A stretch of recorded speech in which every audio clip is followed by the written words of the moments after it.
તો ઠંડીના ચમકારા વચ્ચે આજે અમદાવાદ રિવરફ્રન્ટ ખાતે તિબેટિયન સ્વેટર માર્કેટ બંધ રખાયું છે। આજે 10 ડિસેમ્બરે દલાઈ લામાના 35મા નોબેલ પારિતોષિક દિનની ઉજવણી કરવામાં આવી છે, જેને લઈને તિબેટિયન માર્કેટ બંધ રખાયું છે। મહત્વનું છે કે આજના દિવસે દલાઈ લામાને શાંતિ માટે નોબેલ પારિતોષિક અપાયો હતો, જેની ઉજવણી તિબેટિયન લોકો દ્વારા કરવામાં આવી। ભારત તિબેટ મૈત્રી સંઘ દ્વારા રિવરફ્રન્ટમાં આ કાર્યક્રમ યોજાયો હતો, જેમાં તિબેટનું પારંપરિક નૃત્ય રજૂ કરાયું હતું। આ પ્રસંગે અમદાવાદ શહેરના પ્રથમ નાગરિક Pratibha Jain, standing committee chairman Devang Dani અને ધારાસભ્ય અમૂલ ભટ્ટ સહિત અનેક મહાનુભાવો ઉપસ્થિત રહ્યા હતા।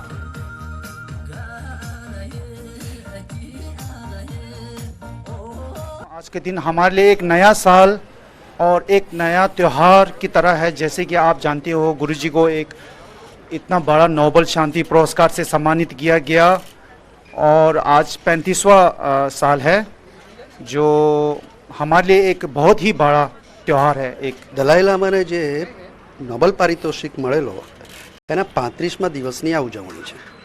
દર 10th ડિસેમ્બરે હ્યુમન રાઇટ ડે છે અને આ હ્યુમન રાઇટ ડેનું સેલિબ્રેશન તિબેટી માર્કેટ હિન્દુસ્તાનની દુનિયાના કોઈ બી ખૂણાની અંદર તિબેટી ભાઈ બહેનો આ સેલિબ્રેશન કરે છે। તિબેટિયન લોકો વર્ષોથી અહીંયા સ્વેટર અને ઊનના જુદી જુદી આઇટમનું બજાર લગાવતા હોય છે।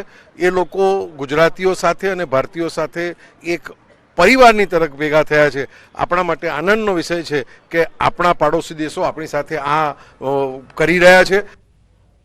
ઉત્તરાયણ નજીક આવતા ચાઇનીઝ દોરીનો કાળો કારોબાર। ખેડામાં ચાઇનીઝ દોરી સાથે બે ઝડપાયા। કપડવંજના સાવલી પાટિયા પાસેથી આઈસર ઝડપાયું, તો કપડવંજ રૂરલ પોલીસે કરી છે કાર્યવાહી। રૂપિયા 4.18 લાખના દોરીના 1674 ફિરકા ઝડપાયા। પોલીસે આઈસર, મોબાઈલ સહિતનો મુદ્દામાલ જપ્ત કર્યો।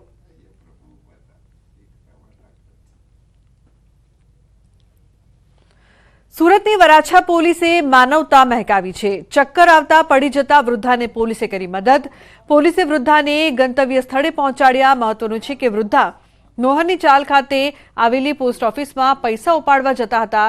આ દરમિયાન તે ચક્કર ખાઈને પડી ગયા, ત્યારે પોલીસે વૃદ્ધાને ઊભા કરી પોસ્ટ ઓફિસ સુધી પહોંચાડ્યા હતા। પોલીસની કામગીરીને સૌ કોઈએ બિરદાવી છે।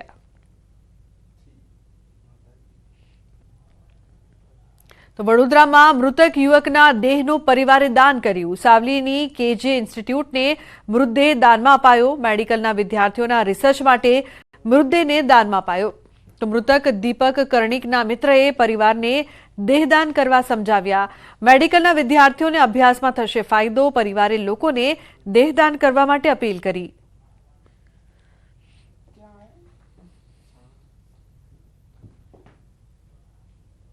તો બુલેટિનમાં હાલ બસ આટલું જ। તમામ મહત્વપૂર્ણ સમાચાર માટે આપ જોતા રહો ન્યૂઝ 18 ગુજરાતી। નમસ્કાર।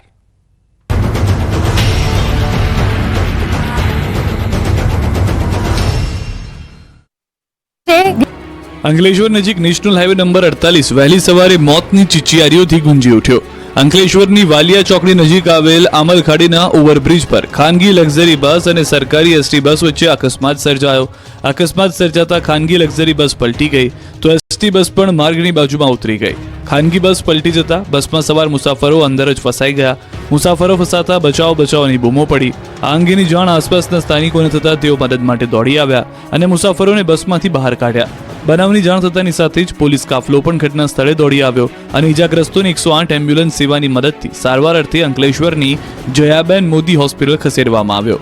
આ બનાવમાં 16 મુસાફરોને નાની મોટી ઈજા પહોંચી, તો અકસ્માતના પગલે નેશનલ હાઈવે નંબર 48 પર ટ્રાફિક જામની પરિસ્થિતિનું પણ નિર્માણ થયું। સોસાયટીની બહાર બાળકોને રમવા મૂકી દેતા દરેક માતા પિતા માટે લાલ બત્તી સમાન કિસ્સો સુરતમાં બન્યો છે। કાર ચાલકની બેદરકારીથી કાર નીચે બાળક કચડાયો। સુરતના ઓલપાડના અઠોદરા ગામમાં ઘટના બની। અહીં બાળકી પોતાના ઘરના આંગણે રમી રહી હતી, ત્યારે પૂરપાટ આવતા કાર ચાલક અરવિંદ વિશ્વકર્માએ જોયા વગર 2.5 વર્ષની બાળકી પર કાર ચડાવી દીધી। કારના તોતિંગ વ્હીલ નીચે માસૂમ બાળકી દબાઈ જતા બાળકીનું મોત થયું। આ અંગેની પરિવારજનોને જાણ થતા બહાર દોડી આવ્યા। બાળકીને માથા પર ગંભીર ઈજા પહોંચતા હોસ્પિટલે ખસેડી હતી, પરંતુ મોત થતા પરિવાર શોકમાં ગરકાવ થયો। બાળકીના પરિવારે કાર ચાલક અરવિંદ વિશ્વકર્મા વિરુદ્ધ ફરિયાદ નોંધાવી। સુરતના ડિંડોલીમાં લગ્ન પ્રસંગમાં ફટાકડાની સાથે સાથે એક શખ્સે હવામાં બંદૂકથી ધડાકા કર્યા, જોશમાં હોશ ખોઈ બેઠેલા યુવાને હવામાં ફાયરિંગ કરતા બેને ગોળી વાગી, જેથી લગ્ન પ્રસંગ શોકમાં ફેરવાયો. ડિંડોલી પ્રમુખ સર્કલ પાસે આવેલી સાઈ શક્તિ સોસાયટીમાં રાત્રે લગ્ન પ્રસંગે ડીજેનો કાર્યક્રમ ચાલતો હતો. તે દરમિયાન ત્યાં જ રહેતા અને ડેનિશ કેક શોપના નામે કેકની દુકાન ધરાવતા ઉમેશ તિવારીએ પોતાની લાયસન્સવાળી રિવોલ્વરમાંથી હવામાં ફાયરિંગ કર્યું, જેથી ડીજેના તાલે ઝૂમતા લોકોમાં સન્નાટો વ્યાપી ગયો. દોડધામ મચી ગઈ. ત્યાં હાજર સંતોષ બધેલ અને અન્ય એક યુવાન વિરેન્દ્ર વિશ્વકર્માને ડાબા પગમાં ઈજા થતા લોકોના ટોળા એકત્ર થઈ ગયા. બંનેને સારવાર માટે હોસ્પિટલ ખસેડવામાં આવ્યા. બનાવ અંગે ઉમેશ તિવારી વિરુદ્ધ સંતોષ બધેલ ડિંડોલી પોલીસ મથકમાં ફરિયાદ નોંધાવતા પોલીસે તપાસ શરૂ કરી છે. શરૂઆતમાં પોલીસને રિવોલ્વર સરખી કરવા જતા અકસ્માતે ફાયરિંગ થયા હોવાનું ફરિયાદે જણાવ્યું હતું. જોકે ઘટનાના સીસીટીવીમાં સ્પષ્ટપણે ઉમેશ તિવારી હવામાં 3 રાઉન્ડ ફાયરિંગ કરતો નજરે ચડે છે. જાહેરમાં છરી કાઢીને ઉભેલો આ શખ્સ ડોન હોય એમ રોફ જમાવી રહ્યો છે. ઘટના રાજકોટના વિરાણી ચોકની છે, જ્યાં સ્કૂટર ચાલક અને એક કાર ચાલક વચ્ચે સામાન્ય ટક્કર થઈ. આ જ બાબતને લઈને બંને વચ્ચે બોલાચાલી થઈ. કાર ચાલકે સ્કૂટર ચાલકનો વાંક કાઢ્યો, ત્યાં તો એનો પિત્તો ગયો અને સ્કૂટરની ડિક્કીમાંથી ચપ્પુ કાઢીને ધમકી આપવા લાગ્યો. આજકાલ રાજ્યમાં રોડ પર નીકળવું જાણે કે મોતને મુઠ્ઠીમાં લઈને નીકળવા જેવું બની ગયું છે, કારણ કે રોડ પર આવા અનેક અસામાજિક તત્વો જાણે કે માથાકૂટ કરવા જ નીકળતા હોય એવો ઘાટ ઘડાયો છે. જો તમે પણ ઘરનું ઘર લેવાનું વિચારી રહ્યા છો તો આ સમાચાર તમારા માટે કામના છે. ઘર, દુકાન કે જમીન ખરીદી આગામી દિવસોમાં મોંઘી થવાની છે. સૂચિત જંત્રી દરને લઈને રાજ્યમાં વિરોધ ફાટી નીકળ્યો છે. સામાન્ય લોકોને ઘર, જમીન ખરીદવા મોંઘા બનવાના છે. જો કે સૌથી વધુ ચિંતા બિલ્ડરોની વધી હોય તેવું લાગે છે. રાજકોટ, વડોદરા, મહેસાણા, અમદાવાદ સહિતના શહેરોમાં બિલ્ડર્સ રસ્તા પર ઉતર્યા અને તંત્રને આવેદનપત્ર પાઠવી જંત્રી વધારો હાલ પૂરતો મોકૂફ રાખવા માંગ કરી. રાજકોટમાં બહુમાળી ભવન ચોકથી કલેક્ટર કચેરી સુધી મૌન રેલી યોજાઈ, જેમાં 10,000થી વધુ લોકો જોડાયા. રેલી બાદ કલેક્ટરને આવેદનપત્ર પાઠવવામાં આવ્યું, જેમાં અલગ અલગ 17 મુદ્દાઓને ટાંકવામાં આવ્યા. બિલ્ડર્સ દ્વારા તો 5 થી 7 વર્ષ સુધી જંત્રી વધારો મોકૂફ રાખવાની માંગ કરાઈ, તો વડોદરામાં સૂચિત જંત્રી દરના વધારા મુદ્દે વિરોધ પ્રદર્શન કરાયું. સયાજીનગર ગૃહ ખાતે એકઠા થઈ બિલ્ડર્સ અને ડેવલપરે રેલી કાઢી, તો અમદાવાદમાં ક્રેડાઈ અને ગહેડના સભ્યોએ કલેક્ટર કચેરીએ પહોંચીને વિરોધ નોંધાવ્યો, જેમાં વાંધા અરજીનો સમય 31 માર્ચ સુધી લંબાવી આપવા રજૂઆત કરાઈ.